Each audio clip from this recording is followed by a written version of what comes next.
যুবক, সে ভালো কাজের আদেশ করেছে, মন্দ কাজের নিষেধ করেছে। তোমাদেরকেও সমাজে ভালো কাজের আদেশ করতে হবে।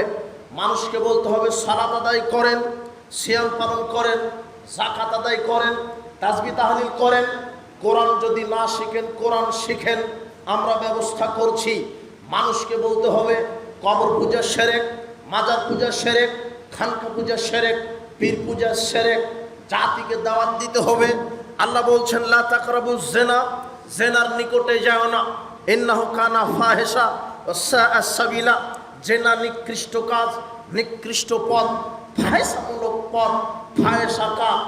যুবকদের এইভাবে দাওয়াত দিতে হবে, জিনার নিকটে যাও না, গান বাজনা শ্রবণ করো না, সুদ খাও না, ঘুষ খাও না, মাদক সেবন করো না, জুয়া লটারি করো না, জুলুমবাজি করো না, মানুষের সাথে দাঙ্গামা হাঙ্গামা করো না, মানুষকে অন্যায়ভাবে পিটাও না, দাম্ভিকতা দেখাও না, ক্ষমতার দাপট দেখাও না। এইভাবে একটা দল থাকবে সমাজে, যারা ভালো কাজের আদেশ করবে, মন্দ কাজের নিষেধ করবে। যারা ভালো কাজের কি করবে, মন্দ কাজের কি করবে, নিষেধ। আল্লাহ বলছেন এমন একটা দল থাকতে হবে, যেমন ইব্রাহিম আলাইহিস সালাম একাই গোটা জাতির সামনে ভালো কাজের আদেশ দিয়েছেন, মন্দ কাজের নিষেধ করেছেন। যুবক, তোমাকে এই কথা বলতে হবে, এইভাবে দাওয়াত দিতে হবে। তোমার রক্তের অনেক দাম। তুমি কিভাবে দাওয়াত দিবে? তুমি তো নিজেই জাহেলিয়াতের গোলাম হয়ে বসে আছো, তুমি তো নিজেই ইহুদি খ্রিস্টানের গোলাম হয়ে বসে আছো। আশ্চর্য কথা, তুমি জেনার মধ্যে ডুবে আছো, তুমি গান বাজনার মধ্যে ডুবে আছো, তুমি মাদকের মধ্যে ডুবে আছো, তুমি সুদ ঘুষ, তুমি টেন্ডারবাজি, সন্ত্রাসবাজি, চাঁদাবাজির মধ্যে ডুবে আছো। তোমার রাত কাটে না গান বাজনা ছাড়া, তোমার রাত কাটে না খেল তামাশা ছাড়া, রাত কাটে না জোয়া ছাড়া, রাত কাটে না মাদক ছাড়া।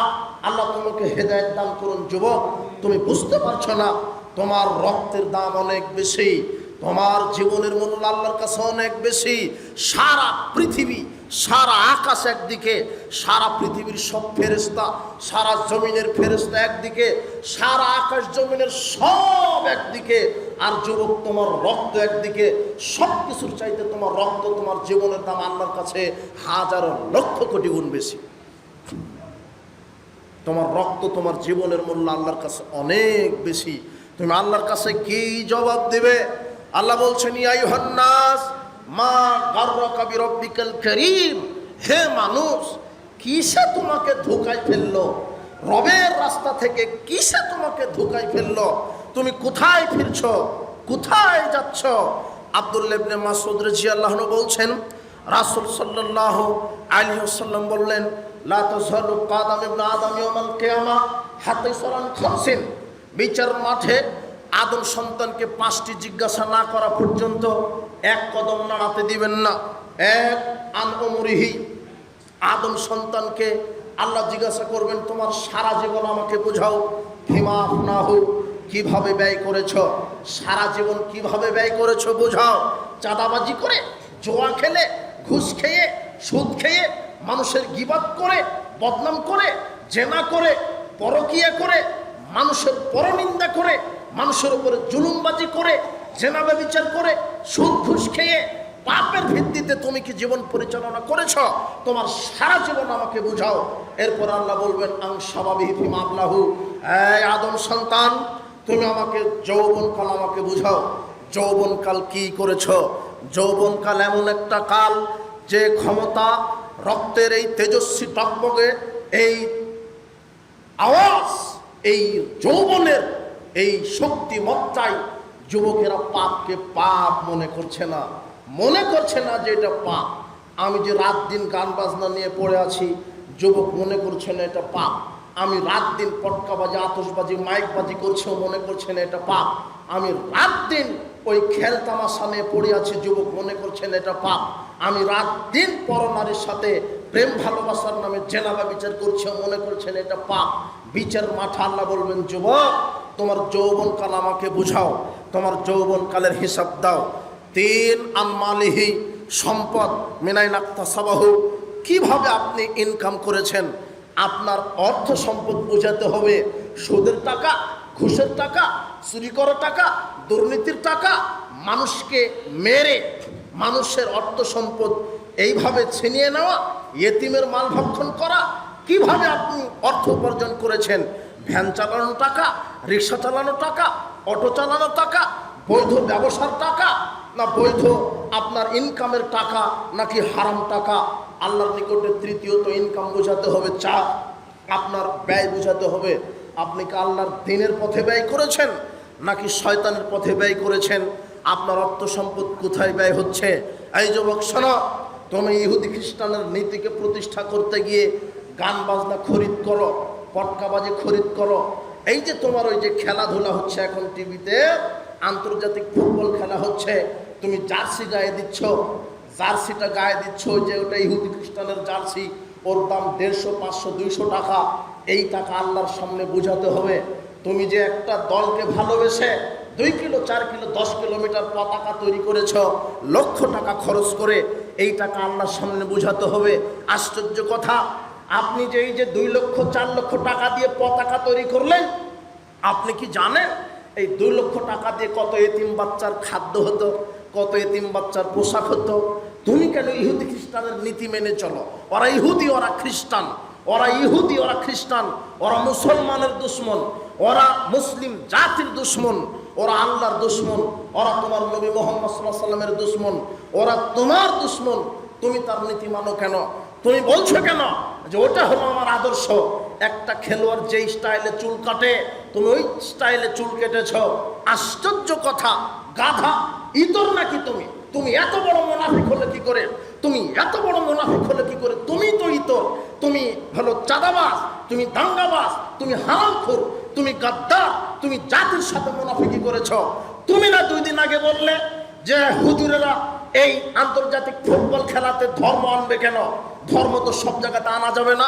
গাধা, ইতর, হারামখোর, তুমি যেই মুখ দিয়ে বললে ধর্ম আনা যাবে না, তুমি আবার ওই ধর্ম খেলার মধ্যে টেনে আনছো কেন? তুমি বলছো কেন আল্লাহ আমার টিমকে তুমি জিতিয়ে দাও, আমার দলকে তুমি জিতিয়ে দাও? তুমি তো আল্লাহর কাছেই দোয়া করছো, তুমি ফাজলামি করার জায়গা পাও না। তুমি তো আল্লাহর কাছেই দোয়া করলে যে আমার ওই আর্জেন্টিনাকে জিতিয়ে দাও, ব্রাজিলকে জিতিয়ে দাও, তোমার ওই আরেকজনকে জিতিয়ে দাও। তুমি ইহুদিকে জিতানোর পক্ষে তুমি আল্লাহর কাছে দোয়া করো। ইতর, গাধা, মুনাফিক, তুমি 1 নম্বর শ্রেণী 3 নম্বর 3rd পারসন, তুমি গাধা, তুমি ইতর, তুমি জানোয়ার, তুমি হারামখোর। তুমি কি করে বলো যে খেলাতে ধর্ম মানা যাবে না? তুমি আমার খেলাতে দোয়া করো কি করে? আর এইভাবে চাঁদাবাজি করো। যখন তোমার দল জিতে যায় তখন তুমি রাত 12টায়, রাত 2টায় পটকাবাজি করো, আতশবাজি করো, মাইকবাজি করো। কত মানুষ ঘুমিয়েছে, কত ছোট বাচ্চা ঘুমিয়েছে, কত বৃদ্ধ মানুষ ঘুমিয়েছে। তুমি ঘুম নষ্ট করো। তুমি এইভাবে জাতিকে নির্যাতন করে তুমি কি দেখাতে চাচ্ছ? আশ্চর্য কথা, তুমি নবীকে যেইভাবে ভালোবাসো, ভালোবাসা উচিত ছিল তার চাইতে তুমি ইহুদি খ্রিস্টানকে বেশি ভালোবাসছো কেন? তোমাকে দিয়ে জাতির কি হবে? তুমি এইভাবে চাঁদাবাজি করছো, নোটতারাজি করছো, আর নারী পুরুষ একাকার হয়ে গান বাজনা নিয়ে পড়ে আছো। আল্লাহ তোমাকে হেদায়েত দান করুন। যুবক, আমি তোমার জন্য আক্ষেপ প্রকাশ করছি, আল্লাহ তোমাকে হেদায়েত দান করুন। তোমার রক্তের অনেক দাম, তোমার মেধার অনেক দাম, তোমার প্রজ্ঞার অনেক দাম। আশ্চর্য কথা, আমি আরেকটা নিউজ দেখে অবাক হলাম। একটা যুবক বলছে দ্বীনের জ্ঞান তো নাই। আসলে এরা মুসলমানই না, মানুষ বহুদূরের কথা, মুসলমানই না। মুসলমান তো বহুদূরের কথা, মানুষই নয়। এরা মুসলমান তো বহুদূরের কথা, আর ওটা মানুষই না। কে মানুষ না? ও বলছে যে ওই ফেরাউনকে ওই যে পরাজিত করেছে মূসা, ওই মূসা নাকি মেসি হয়ে ফিরে এসেছে। অবাক কথা হলো। তো মেসি যদি তোমাকে এইভাবে ধোঁকা দিতে পারে, মেসি যদি তোমার কাছে মূসা হয়, তো তোমার কাছে তো দাজ্জাল আল্লাহ হয়ে যাবে। এটাই তো ঠিক। তো তুমি তো দাজ্জালকে বলবে যে এটাই আল্লাহ। আল্লাহ তোমাকে হেদায়েত দান করো। আমি তোমাকে মুসলমান তো বহুদূরের কথা, মানুষে মনে করছি না। এই কথা বলার কারণে আমি তোমার জন্য দোয়া করে আল্লাহ তোমাকে হেদায়েত দান করো। দেখেছেন কি কোথায় নিয়ে গেছে মানুষকে? যুবকদেরকে কোথায় নিয়ে গেছে? খেল তামাশা করতে করতে কোথায় চলে গেল। আশ্চর্য কথা। ইহুদি খ্রিস্টানের নীতি আদর্শ মানতে মানতে আপনার ছেলে মেয়ে কোথায় চলে যাচ্ছে। এই যুবকদেরকে ঠেকানো হবে কিভাবে? হে যুবক, তুমি মনে রাখো, এই জীবন শেষ নয়, পরকাল আছে।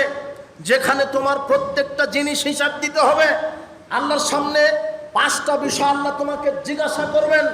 তোমার সারা জীবন, তোমার যৌবন জীবন, তোমার ইনকাম, তোমার ব্যয়, তোমার আমল, আল্লাহ 5টা জিজ্ঞাসা করবেন। তুমি কি প্রস্তুত? আল্লাহর সামনে কি জবাব দেওয়ার জন্য প্রস্তুত? তুমি কি রেডি? তুমি কি পারবে তোমার যৌবনকাল আল্লাহকে বুঝিয়ে দিতে, তোমার সারা জীবন আল্লাহকে বুঝিয়ে দিতে? তুমি কি পারবে? তুমি কি সুনিশ্চিত? আশ্চর্য কথা, তুমি আল্লাহর সাথে কি জবাব দিবে? আবু হুরায়রা রাদিয়াল্লাহু আনহু বলছেন, রাসূল সাল্লাল্লাহু আলাইহি ওয়াসাল্লাম বলেছেন, সাবআতুন ইউদিল্লুহুমুল্লাহু ফি দিল্লিহি ইয়াওমান লা দিল্লা ইল্লা দিল্লুহু। 7 শ্রেণীর মানুষকে আল্লাহ আরশের নিচে জায়গা দিবেন। যুবক এইদিকে, 7 শ্রেণীর মানুষকে আল্লাহ আরশের নিচে জায়গা দিবেন। 1, ইমামুন আদিল, ন্যায়পরায়ণ নেতা, এমপি, মন্ত্রী, মেম্বার, চেয়ারম্যান, হেড মাওলানা, হেডমাস্টার, প্রিন্সিপাল, যে যেখানে নেতার দায়িত্ব পালন করছে, তারা যদি তাকওয়ার সাথে আল্লাহর বিধানের সাথে দায়িত্ব পালন করে, আল্লাহ তাদেরকে আরশের নিচে জায়গা করে দিয়ে জান্নাতুল ফেরদাউস দান করে দিবেন। 2, শাবুন নাশা ফি ইবাদাতিল্লাহ। এই যুবক, 2 নম্বরে আল্লাহর নবী তোমাকে বলছেন, ওই যুবক, ওই যুবতী, যেই যুবক যুবতী তার যৌবনকালটা ক্ষয় করেছে আল্লাহর ইবাদতে, ইসলামের জন্য, আল্লাহর দ্বীনকে সমুন্নত করার জন্য। হে যুবক, তোমাকে আমি কি দিয়ে বোঝাই? তোমার মূল্য কত, তোমার দাম কত, তোমার মর্যাদা কত? তোমার এই হাত, তোমার এই পা, তোমার এই চক্ষু, তোমার এই মেধা, তোমার শরীরের 1 ফোঁটা রক্ত আল্লাহর দেওয়া নেয়ামত এবং আল্লাহর দেওয়া আমানত। আল্লাহ বিচার মাঠে ইউতাবিল আবদি ওয়াল কিয়ামা, আল্লাহ বিচার মাঠে তার বান্দাকে উপস্থিত করে বলবেন, এই আলম আজ আল্লাহকা সামআন ওয়া বাসারান ওয়া ওয়ালাদান। হে আদম সন্তান শোনো, আমি তোমাকে 2টা চোখ দিয়েছিলাম, তোমাকে আমি সুন্দর অভাব গঠন দিয়েছি, তোমাকে রিজিক দিয়েছি, গাড়ি বাড়ি দিয়েছি, তোমাকে স্ত্রী দিয়েছি, তোমাকে সম্পদ দিয়েছি, তোমাকে এত নিয়ামত দিলাম, তুমি আমার জন্য কি এনেছ? নাকি ভোগ বিলাস করে শেষ করেছ? চক্ষু দিয়েছি, চোখ দিয়ে কি জেনা চর্চা করেছ? কান দিয়েছি, কান দিয়ে কি জেনা চর্চা করেছ? হাত দিয়েছি, হাত দিয়ে কি ক্ষমতায় গিয়ে দাম্ভিক কথা দেখিয়ে জুলুমবাজি করে চাঁদাবাজি করেছ, সন্ত্রাসবাদী করেছ? পা দিয়েছি, পা দিয়ে কি চাঁদাবাজের রাস্তায় চলেছ, দুর্নীতির রাস্তায় চলেছ, হারামের রাস্তায় চলেছ? এই পা বিচারের মাঠে সাক্ষ্য দিবে, হাত তোমার বিরুদ্ধে সাক্ষ্য দিবে, চক্ষু তোমার বিরুদ্ধে সাক্ষ্য দিবে। আল্লাহ বিচার মাঠে বলবেন, এই আদম সন্তান, আমি তোমাকে চক্ষু দিয়েছিলাম, হাত দিয়েছি, পা দিয়েছি, রিজিক দিয়েছি, গাড়ি দিয়েছি, বাড়ি দিয়েছি, ক্ষমতা দিয়েছি, আমার এই